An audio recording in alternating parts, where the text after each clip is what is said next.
Eskerrik asko, danori etortzeagatik. Buenos días a todos por asistir a estas jornadas, a los ponentes, a Irache, a Idoia y a todos los que han hecho posible la realización de estas jornadas. Bueno, si ayer estuvimos viendo un poco cómo se da la protección del patrimonio desde la Guerra Civil hasta los conflictos actuales, pasando por la Segunda Guerra Mundial, hoy nos vamos a centrar más en casos concretos o en estudios de caso y vamos a tener 4 intervenciones.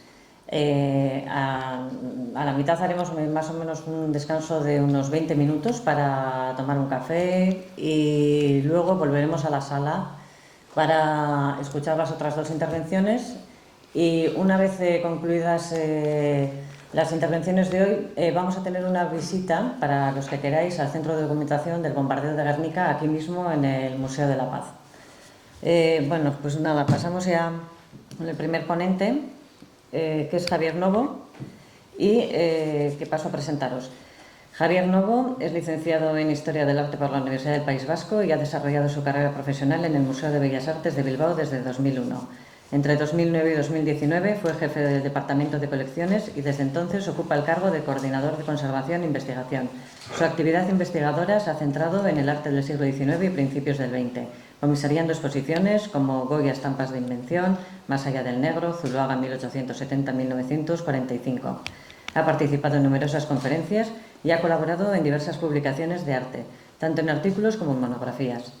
Parte de su investigación se ha dirigido a la historia del arte en el País Vasco durante el siglo XIX, comenzando con la llegada de Luis Paret a Bilbao a finales del siglo XVIII y culminando con la efervescencia artística vasca en París a principios del siglo XX. Hoy nos va a hablar sobre la figura de Zuloaga durante la Guerra Civil, que, bueno, sí, al principio parece que mantuvo una postura un poco discreta, luego, o no tan discreta, ¿no? Luego, según avanza la guerra, se convierte en un elemento clave del aparato propagandístico del régimen franquista, ¿no, Javier? Eso es. Pues bueno, pues el título de su ponencia es Una advertencia al mundo, Zuloaga y el patrimonio artístico durante la Guerra Civil. Javier, tienes la palabra. Es que el casco a Ana Tere. Lo primero de todo, pues, obviamente, sumarme a los agradecimientos ya trasladados ayer, tanto al Centro de Documentación como al Museo de la Paz, a Ana Tere por todo su esfuerzo y a todas las personas que han hecho posible este fantástico congreso en el que yo me sumo, casi como decía Ana Tere, como un caso experimental, en el recorrido que vamos a hacer, nada, brevemente, en los próximos 20 minutos, vamos a ver casos directos o una aproximación a la primera línea de acontecimientos de todo lo expresado ayer.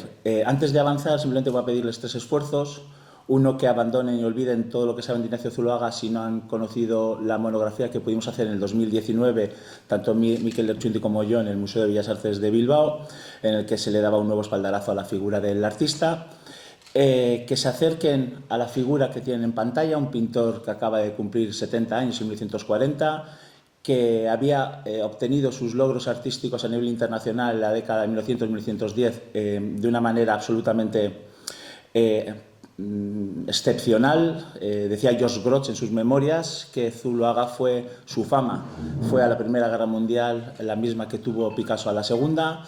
Y esto es importante porque la imagen que tenía España y el recuerdo que tenemos ahora es una deriva producida del franquismo. Es conveniente recordar que Zuloaga era una persona odiada en España. Hasta 1926 no puede exponer, se le considera un antipatriota, expone un tipo de país que dejaba, en esa línea 98ista, que dejaba por los suelos la imagen nacional, e incluso dentro de sus célebres, y no me puedo detener, actuaciones internacionales, como el éxito de la Exposición Internacional Universal de Roma, en la sección, en el pabellón internacional, ni siquiera concurría bajo bandera española, sino que estaba siempre auspiciado en niveles más altos.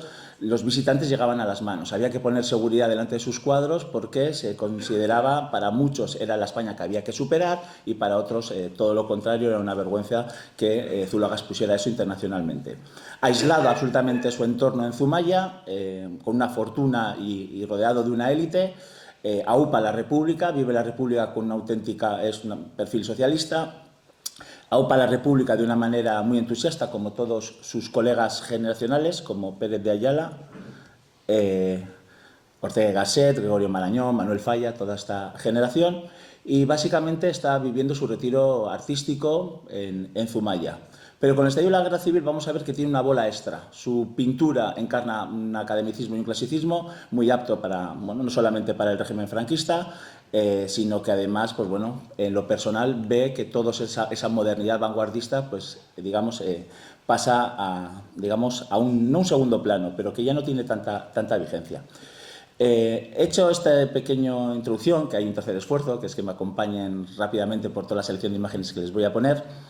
Me he centrado inicialmente en los estragos del patrimonio de las obras de Zuloaga sin que él fuese consciente. El primero de todos ellos son un retablo, y así vamos a aprovechar también a conocer un poco su obra.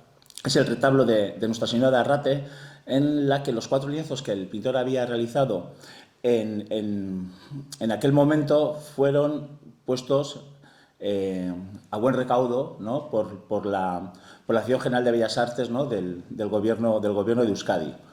En este documento, que está todo muy bien documentado, las obras vienen a Bilbao, en el entorno del museo, vemos en el listado que se menciona una obra que, a diferencia de los lienzos de Arrate, que llegaron y volvieron, como se ha visto en la fotografía, al propio santuario, hay una obra que es el retrato del conde de Villamarciel, el marqués de Isasi, tiene diferentes nomenclaturas, que Juan de Irigoyen, que ya ayer nos trasladaba a Javi, que era el director de ese servicio artístico de vanguardia, menciona cómo los anarquistas habían arrancado de su casa, lo habían enrollado, lo habían intentado vender en todos estos contextos de los estragos. Una obra de primera época, poco conocida dentro de la trayectoria de Zuloaga, pero que vemos que también fue a La Palisse, fue a La Rochelle, y en cambio regresó, acabó en el museo, y ayer, en los términos que hablaba Patricia, acabó siendo incorporado a la colección mediante la prescripción adquisitiva, mediante el sucapión, con todos los procesos que ello conllevaron, que es anuncio en prensa, exposición pública, intentar localizar a los descendientes, que nunca reclamaron la obra.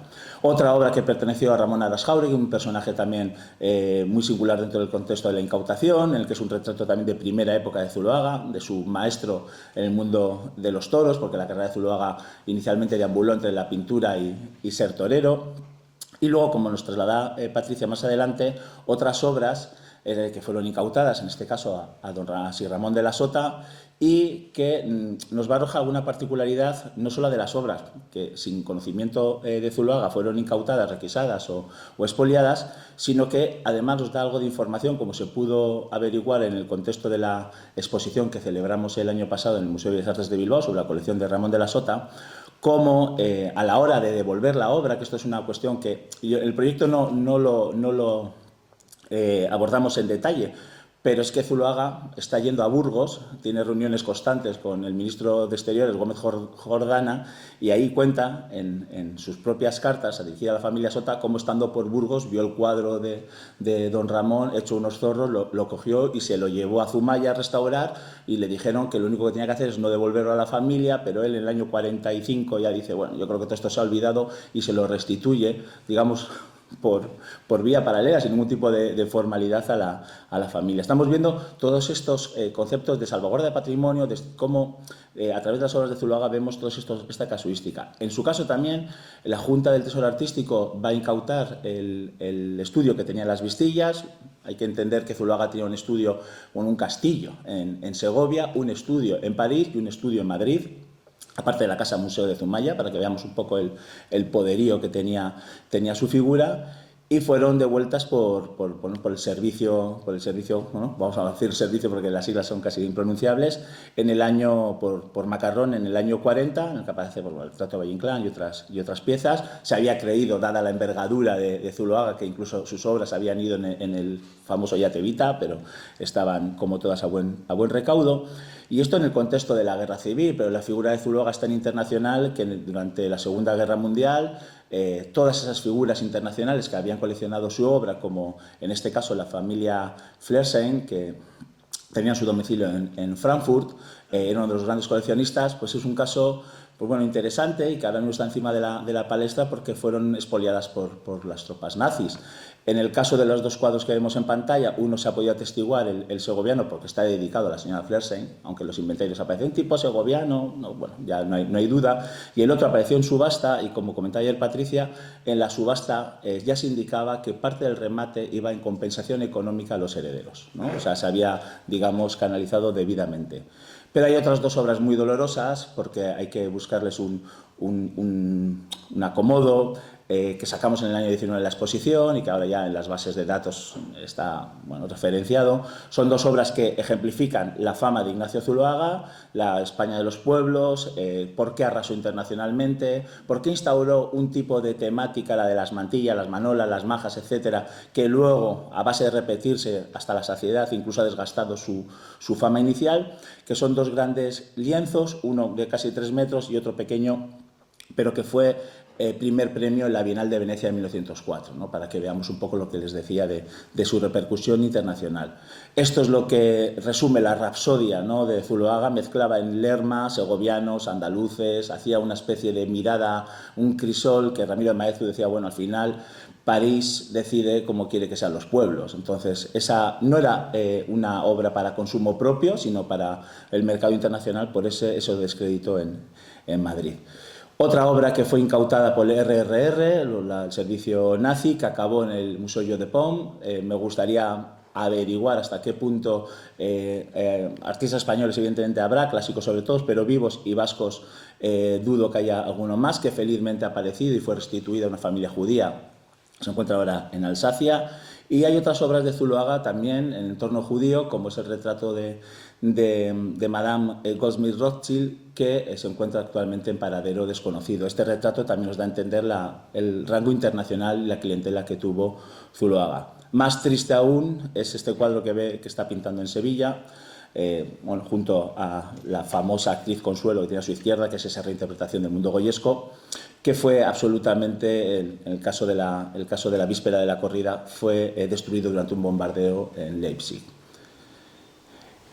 Zuloaga va a estar muy unido a todo el tema del patrimonio, veremos que va a estallar incluso públicamente. Él va a ser un gran coleccionista de obras de arte. Resulta paradójico que cuestione todo el tráfico del mercado del arte cuando él a principios de siglo va a estar siendo un activo coleccionista y propiciando la salida del país de obras interesantes. Pero también es verdad que él rescata la figura del Greco y ayuda a tener a Goya como un referente. Ahí les muestro una imagen de una exposición colectiva que hubo en Bilbao con la marquesa de Baena o el duque Palafox, obras de Goya que son de la colección Zuloaga, que tenía, pues se puede ver, un montón de lienzos, ¿no?, prestados en ese contexto artístico. Coleccionó no solamente arte antiguo, sino sus relaciones, por ejemplo, con Auguste Rodin, que me parece importante señalar el estatus internacional que tenía, con el que viaja por España y con el que intercambia varias obras, y al que le intenta interesarse por la figura del Greco, que Rodin dirá, bueno, pues muchas gracias por intentarlo, Zuloaga, pero el Greco no me gusta. Pero en ese viaje que hacen por tierras españolas, compra la visión de San Juan, del Greco, que fascinará a Picasso, que lo verá en estos años de juventud en la Rue Caulaincourt, y en buena medida se ha asentado que inspira en gran medida las señoritas de Avignon, en ese primer encuentro entre Picasso y Zuloaga, que eran muy buenos amigos. De hecho, Zuloaga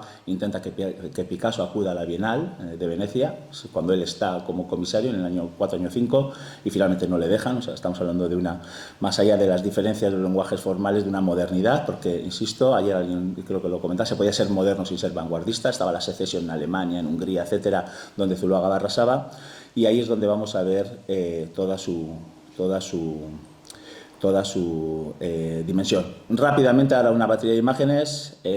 Una de las piezas que va a hacer que Zuloaga, dentro del contexto de la guerra civil, estalle, es la incautación, no solo su dinero, sino este pequeño Greco en San Sebastián, que será, junto al bombardeo de Eibar, el motivo por el que acabe lanzando un comunicado dentro del aparato franquista en el ámbito internacional, primero en el noticiario español, el diario cabecera de Franco, sino en toda esa red de periódicos y publicaciones internacionales que tiene el aparato franquista, tanto en Occidente en Francia, España en el mundo anglosajón, y que venía a aquilatar o a asentar ese relato de la destrucción del patrimonio artístico por parte de las tropas franquistas, republicanas, en el que se añadía pues, bueno, el famoso monográfico de la Ilustración.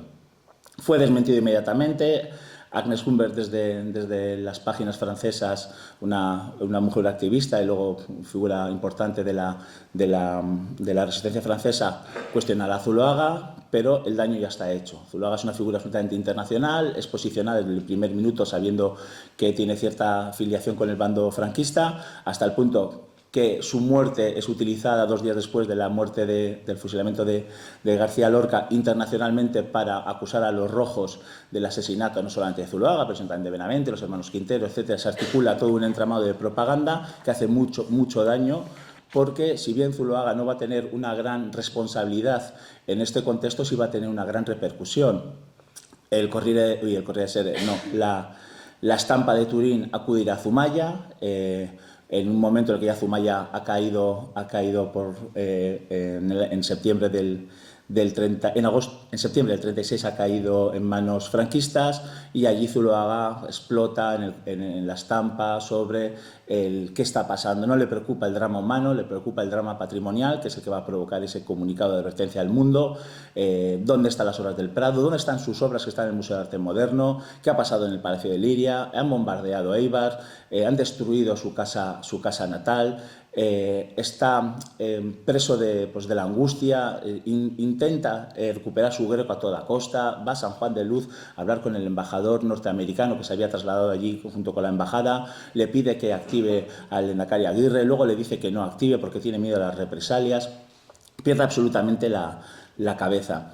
En un contexto, y aquí también hago una breve mención a esta foto inferior en la que aparece tanto el periodista Artieri de la Estampa como Zuloaga, y una figura que va a ser trascendental en este momento, que es el historiador José María Ugarte, reconvertido en comandante jefe del sector de Zarauz, que va a impedir que el alcalde de Zumaya, que había iniciado una caza de brujas contra Zuloaga, entre otras cosas le acusaba de haber estado en casa de Pérez de Ayala durante la República, ¿no?, en casa de los rojos, le está buscando, digamos, una solución rápida a antiguas cuitas, y será Ugarte el que intervenga y el que active al propio Franco, que tiene que mandar un telefonema a Zumaya para decir que se le deja a Zuloaga en paz, que es una persona afecta al nuevo Estado. Este contexto en el que Zuloaga ya da un paso adelante después de una actitud relativamente neutral, provocará el comunicado de una advertencia al mundo, que le dolerá muchísimo a Timoteo Pérez Rubio, que en su balance sobre la labor cultural durante un año se ve obligado en el corolario a hacer mención a cómo un antiguo amigo estaba haciéndole ese daño, ¿no?, a todo lo que era la salvaguarda del patrimonio, con todas las molestias que se estaban dando. Incluso hace mención a las obras del Duque de Alba, que dice, bueno, ya se había dicho que había algunas obras, algunos retratos modernos dentro de la colección, que son los que pinta Zuloaga. Dice que cada uno verá con el tiempo la calidad que tienen. Todo el aparato republicano va a hacer mención, ¿no?, al Salvamento del Tesoro Artístico y a las declaraciones de Zuloaga. El propio Juan de la Encina, que otros habían sido íntimos amigos, se les pongo un cuadro que le había regalado Zuloaga dedicado a mi amigo, le llama directamente faccioso, un fabulista, que había hecho mucho daño con la exportación de obras de arte, que ahora, digamos, había cambiado de bando de una manera absolutamente radical. Los infundios de Zuloaga, les había dolido mucho. La repercusión de Zuloaga a nivel internacional fue tremenda. Cuando les hablaba de las noticias del asesinato de Zuloaga por el bando republicano, el fusilamiento, esa noticia llegó hasta Australia, o sea, todo Estados Unidos, toda Europa, todos los principales medios. Y no solamente tuvo una primera repercusión, sino que meses después volvieron a matarle a Zuloaga, hasta el punto que Huntington en Nueva York le pide a Fernando de los Ríos, el embajador, que por favor hable con el Lehendakari Aguirre a ver qué está pasando y qué están haciendo con Zuloaga. Zuloaga estaba en París, el Lehendakari Aguirre tiene que hacer un comunicado diciendo que este señor no se encuentra bajo jurisprudencia del gobierno de Euskadi. Le influye notablemente ver lo que ha pasado en Eibar, porque Zuloaga no va a vivir aislado en su ambiente, sino va a ir a Madrid, va a ir a Toledo a finales del año 36, va a llegar hasta las primeras líneas de batalla. Su hijo acaba de activarse dentro de prensa y propaganda, que llegará a tener un gran cargo. Incluso en estas fechas está grabando el documental La Mola en San Sebastián.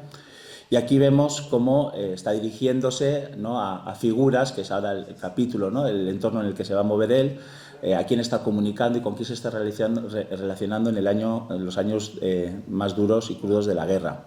Una de ellas, por lo que sabemos tanta información, es Alice Garrett, de la que se conserva casi 1000 cartas, algunas muy importantes del periodo de la contienda, a la que había conocido hacía años, con la que había estado en Roma, porque su esposo era el embajador norteamericano, primero en París y luego en Roma. En Roma, el año 31, tuvo oportunidad de conocer a Mussolini. Allí, digamos, entablar una gran amistad de la que dará cuenta a partir del año 36. Es la primera persona a la que comunica que habían llegado sanos y salvos y que está vivo, a pesar de lo que se estaba diciendo en los medios internacionales.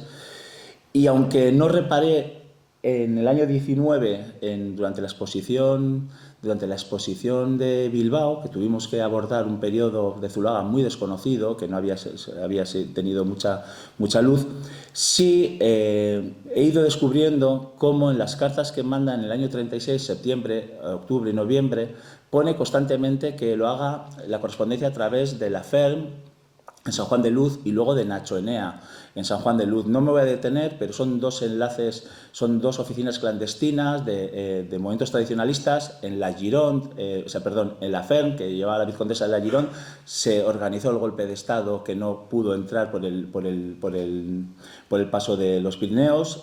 Luego se va a Nacho Enea hasta que se convierte en una especie de embajada.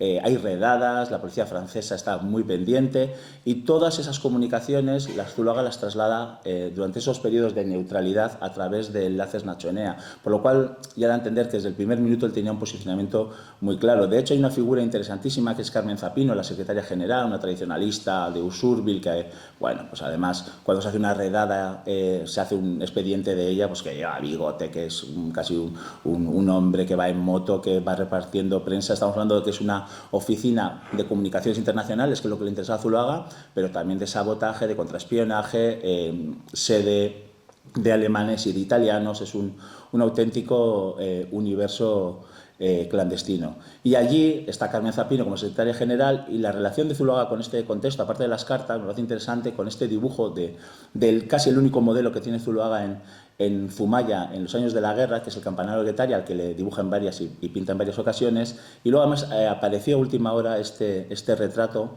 retocado con una boina de requeté dedicado a la señora Carmen Zapino. Esta red de relaciones pues van a provocar una idea, pues si él está dispuesto a creer que esto es importante y va a ser un artista franquista y no hay ambajes en ello. Es verdad que hay una tercera España que desde una óptica moderna a veces nos cuesta comprender. Sus amigos son Pérez de Ayala, Ortega Gasset, Gregorio Marañón, Manuel de Falla, pero también es Cambó y es el duque de Alba. Estamos hablando que son los hombres fuertes, ¿no?, de lo que es el aparato ideológico, que han aupado la República, la han dejado caer y que ahora están, digamos, reconvirtiendo, ¿no?, el discurso, ¿no?, ideológico. De hecho, hay un pasaje de Gregorio Marañón a H.G. Wells en el que le explica por qué los intelectuales han pegado un bandazo, y habla de Falla, de Zuloaga, habla de Unamuno, de Madariaga, que dice: no somos ni fascistas ni somos comunistas, está en un terreno intermedio en este contexto. Pero Zuloaga es imposible que tome parte por otra cuestión que no sea la de la visión absolutamente franquista. ¿Por qué? Porque el propio Pérez de Ayala le habla del bombardeo de su palacio de Liria por las tropas comunistas, cuando era al revés, eran las tropas comunistas las que estaban custodiando sus obras y habían sido las tropas franquistas las que habían bombardeado.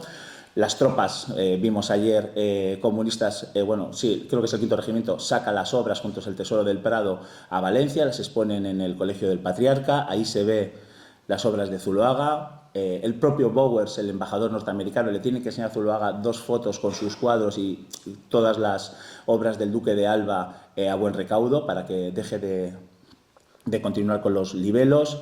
Y luego hay otra figura que tiene en pantalla absolutamente apasionante, que es esta mujer, que es pintora de profesión, que acaba en Zumaya, pero que realmente, bajo esta apariencia tan, digamos, serena y elegante, lo que es una mujer absolutamente radical, anticomunista, cristiana reconvertida.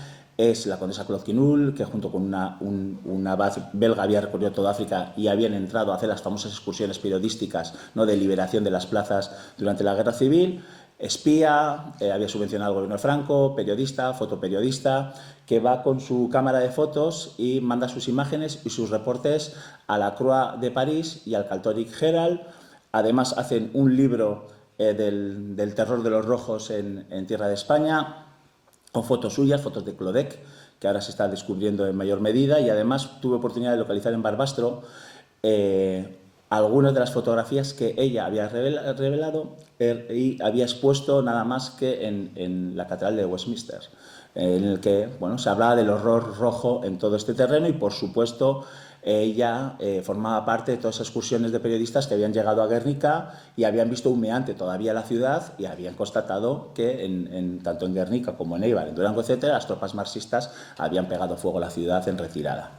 Es muy difícil que Zuloaga, dispuesto a creer, pensara otra cuestión, ¿no?, que la que estaba, ¿no?, siendo proclamada. Su relación con Quinul es muy potente, fallece incluso Zuloaga y veremos que todavía la familia se sigue carteando, veremos cómo Franco vuelve a Zumaya a honrar, ¿no?, con Antonio Zuloaga, ahí está el hijo, ¿no?, el recuerdo del pintor. Zuloaga formará parte muy activa y muy sentida del patrimonio. Por un lado, irá a Irún, verá la ciudad devastada mediante el incendio, les regalará este cuadro pintado en 1909 al pueblo de Irún para empezar a levantarlo de sus cenizas. Hablábamos antes en privado de la acción italiana en Guernica, pero los Flechas Negras también tuvieron una participación muy alta. Lamentablemente, lamentablemente, es un pasaje que a mí personalmente no sé si me disgustó, pero me da mucho la atención, que es cómo costea un monolito esculpido por Beovide, por cierto, y con una dedicatoria de Mussolini para el cementerio de Zumaya, con los caídos, ¿no?, con tanto los soldados españoles como los Flechas Negras. No queda rastro de este cementerio, afortunadamente sin testimonio gráfico, y su relación con el mundo italiano va a ir más allá. En Venecia se empieza a construir un relato sobre que a los rojos también hay que ganarles en arte. Se ha producido la exposición de París del 37.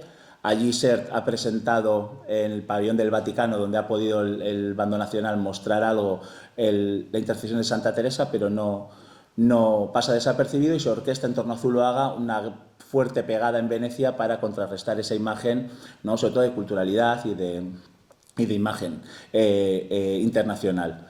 Alicia Altert-Vigil dice que la presencia de Zuloaga, que quieren que sea comisario y figura central de la Bienal del año 38, considerada la Bienal fascista por excelencia, es el acto cultural más importante a nivel internacional, más importante durante la Guerra Civil. Allí aparecen todos los cargos, Eugeni II, que es el comisario finalmente, el rey Vittorio Emanuele, y allí, en un contexto de fratelanza que se había producido, ¿no?, de solidaridad entre los dos países, en el que Mussolini está muy interesado que España tenga una gran presencia, se corona con un regalo del gobierno de Franco, tanto esta vista de Toledo, que empieza ya a ser parte del imaginario popular de una ciudad relativamente importante, al propio Mussolini, o el viejo requeté a Galeano Ciano, el cuñado de Mussolini. En ese contexto de propaganda mandan a Zuloaga a Londres, ya voy terminando, nadie se asuste. Inmediatamente después hace una exposición de sus obras en las Burlington Galleries, pero un mes después de que Picasso haya expuesto el Guernica allí. O sea, digamos que hay una dicotomía, ¿no?, en la que se siguen los pasos de contrarrestar al bando republicano. Se hace un análisis sobre qué presenta cada uno. Zuloaga presenta el Guernica, que ha pasado desapercibido, el Guernica, digamos, del bando nacional, que es el Toledo en llamas, que va a instaurar iconográficamente la idea del Alcázar y de la épica de la quema. Se contraponen, hay una contraposición no muy evidente, pero desde el punto de vista histórico ahí está el relato, cómo Zuloaga escribe desde Londres a su amiga Liz Garrett sobre cómo ha hecho una buena labor, que el contexto no es favorable, que el 80% de los Londres están a favor de los rojos, pero que se ha hecho un buen trabajo de propaganda, que él vuelve relativamente chafado, pero que bueno, ha hecho lo que tenía que hacer. Y ya terminando en el año 39, acaba la guerra, lo vive con júbilo, porque el drama, pues bueno, ya se termina, y pasa a ser, pues, la figura oficial del aparato. Hace los grandes retratos de las grandes familias ganadoras, por supuesto el Duque de Alba, y es la figura principal de todas las exposiciones que se hacen en el país. Una de ellas celebrada en Bilbao, relativamente importante, y por supuesto también pasa a ser pieza del engranaje del aparato en materia de regalos diplomáticos. Ahora es Hitler el que se ha agasajado con 3 cuadros de Zuloaga, bueno, una idea que surge de Otto Meissner, ¿no?, que es el personaje, digamos, que lleva la Cancillería, que es un espacio destinado y hecho para recibir regalos, ¿no? Y le dice al embajador español en Alemania que, bueno, a ver qué se les ocurre. se ha localizado una de ellas. Inicialmente valoran si hubiesen tenido el tesoro artístico, que es una cosa muy graciosa que dice el embajador, bueno, si hubiésemos tenido las obras del Prado le podríamos regalar un Goya que seguro que le gusta. Y luego dice, bueno, no, un Goya no, porque entonces haríamos lo que estamos diciendo que no queremos que hagan los otros. Entonces piensan en Sorolla y finalmente es Zuloaga. Y por supuesto, cuando acaba la guerra, la figura que se va a encargar de hacer el retrato, un retrato icónico desde el punto de vista de la superación, es Zuloaga, es el retrato de Franco, en el que aparece de una manera... Zuloaga a Franco al principio le encanta, luego evidentemente ya no tanto, porque hay una mezcla entre gorra de requete, camisa de la Falange y botas del Ejército de Tierra, absolutamente idealizado, un retrato fascinante. Y al fondo la idea de superación con el Valle de Cuelgamuros, ¿no?, en la Sierra de Guadarrama, donde se va a elegir el Valle de los Caídos. Tuvimos la oportunidad de localizar la obra en el Pazo de Meirás, acudimos allí, lo fotografiamos, por eso tenemos esta fotografía de calidad, y les muestro dos imágenes que no son conocidas, porque después del exitoso retrato de Franco, la familia le pide que también retrate a Carmen Polo y a Carmencita, ¿no?, con dos obras pues ya de un Zuloaga final que poco tiene que aportar y que decir a la historia del arte cuando, digamos, sus grandes años son los de 1900. Se expone públicamente, Franco quiere que se exponga en el Museo de Arte Moderno, una gran repercusión, avalado por toda la literatura de figuras como Azorín. También pasará a hacer retratos pues, de toda esta playa de personajes importantísimos como Serrano Suñer y de su esposa, o de Millán Astray, pero en un giro de los acontecimientos vamos a ver, y ya con esta imagen termino, cómo Carlton Ice, el embajador norteamericano que había incluso favorecido la neutralidad de España en la Segunda Guerra Mundial, cuando abandona su cargo, su retrato es encargado a Zuloaga y pagado por el gobierno de Franco, ¿no? Como los intereses siempre del nuevo Estado va a estar la figura del artista, que enseguida olvidaron o se olvidó sus pasados, ¿no?, desde el punto de vista de una persona poco querida en el país, ambientado en el mundo de la prostitución, de los toreros de poca categoría, etcétera, y que en cambio ahora está upado a unas nuevas líneas. Yo solamente quiero, ya para cerrar, recordar, creo que es un gacetillero de un periódico de Düsseldorf, que cuando se hacen los regalos a Hitler, que son un campesino y una maja y tal, dice el gacetillero, muy bien, ahora que el señor Zuloaga, que encima en la Primera Guerra Mundial había pedido la destrucción de Alemania, ahora haga regalos a Hitler, pero no se nos olvida que sus temas de interés siempre han sido los gitanos, ¿no?, como dando a entender que esa reconversión express no acababa de colar. Y en este contexto, pues bueno, deambula Ignacio Zuloaga, que yo pido que se le recuerde como todo ese pintor y pintorazo que fue internacionalmente en el cambio de siglo, y que bueno, pero que tuvo un pasaje clave para entender lo poco estudiado, ¿no?, que es el arte del bando autollamado nacional, con figuras como Poser, con Pere Pruna y Pérez Comendador, unos artistas interesantes que bueno, no acapan nuestra atención porque no son, digamos, vanguardistas, pero que también son interesantes. Eskerrik asko. Eskerrik asko, Javier.